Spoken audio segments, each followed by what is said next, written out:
So we're going to talk about something that every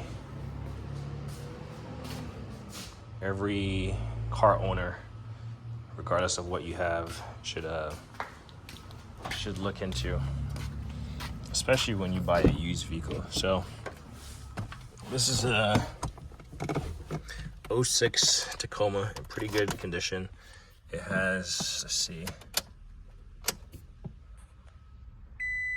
191,000 miles on it. I believe I got it with 180. It's pretty clean record. Pretty clean interior. It's my this has become my daily driver.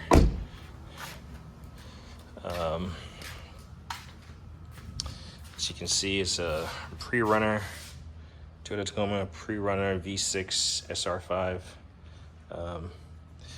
But the thing that I want to bring up about car ownership, everyone checks their tires, right? You check your tires and you check the pressure and you inflate it to the correct PSI. But how many people actually check their spare tire? As you can see, mine is missing. Because it's stored under here. It's missing because for the longest time, well, this is my first ever truck, and I honestly did not know how to lower the spare tire. And I know it was on my to-do list where I wanted to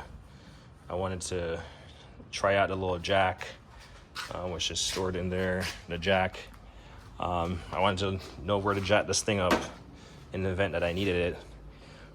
Because yeah, you can jack up at any point, but the jack might not be capable of reaching a certain point, so it might be designed for, like in this case, the rear axle.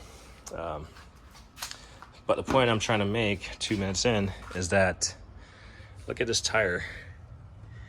You have all the little I don't know, wear indicators or usage indicators, I guess. I don't know what you call these little things.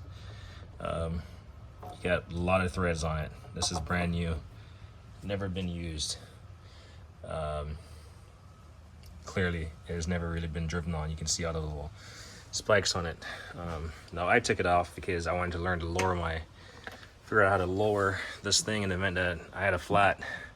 And I was on the phone with my buddy yesterday, and we were looking it up as far as how do you tell the age of a tire, because this one has, I mean, look at it. You can see the cracks in the sidewall, and you can see the brand. You can see the cracks. Those black spots, that's where the tire had made contact with a vehicle in a storage position. So you can see that even then, it's like more dry rotted.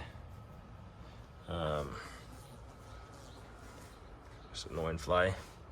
And then I looked up how to tell I need a pair of gloves here.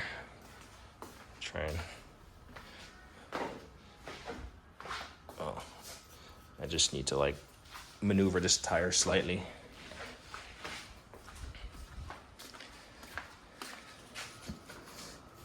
Well, in the process of trying to figure out this tire based on the wear pattern, not even wear pattern, all the cracks and stuff in there.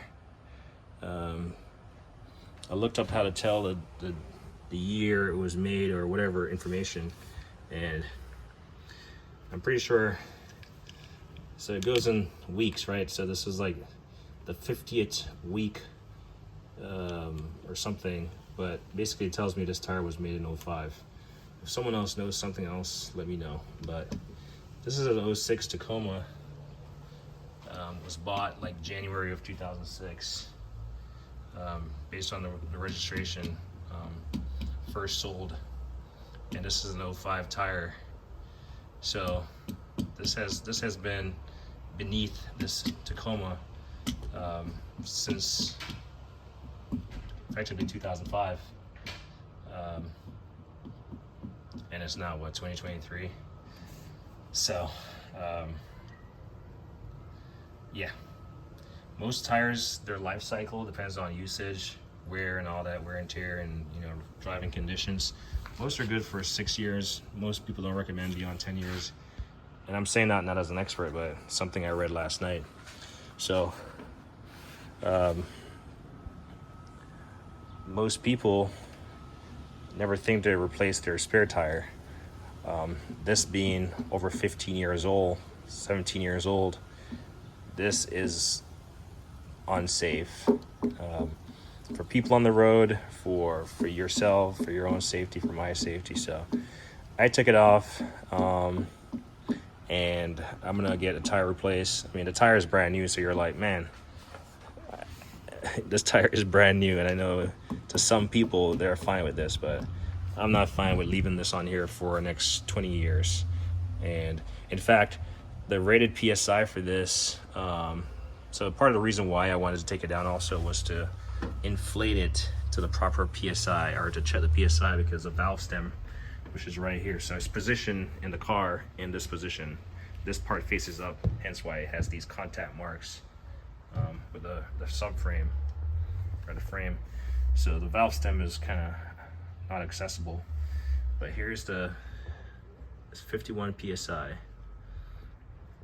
Yesterday when I hooked up to it, it was reading 26 PSI. So half of the PSI basically. And I was not comfortable enough to reinflate this to 51 PSI. Because for all I know, this thing could blow out on me, blow up in my face. So this week it's on my to-do list. Take it to the, take it to one of the car shops, probably Les Schwab. That's where we typically get our tires done.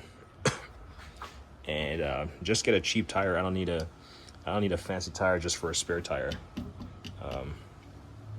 But I need a tire that's going to be functional.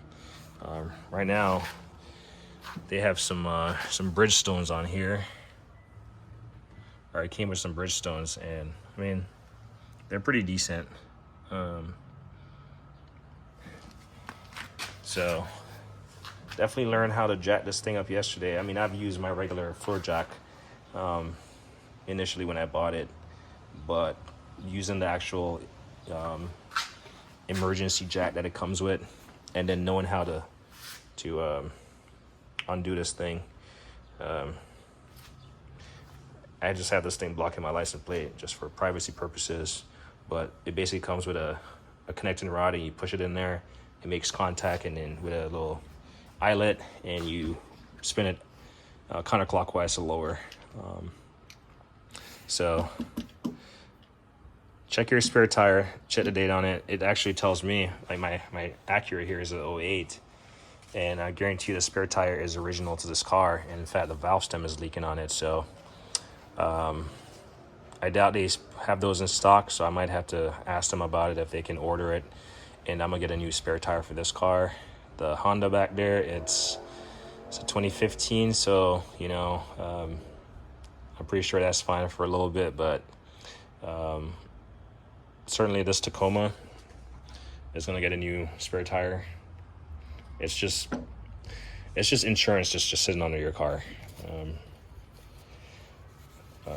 You can look it up, spare tire. Most people don't even check the pressure on their spare tire. They'll have a flat, and then they realize they have a secondary flat because now their spare tire is actually flat. So anyway, 10 minutes in, kind of blabbering.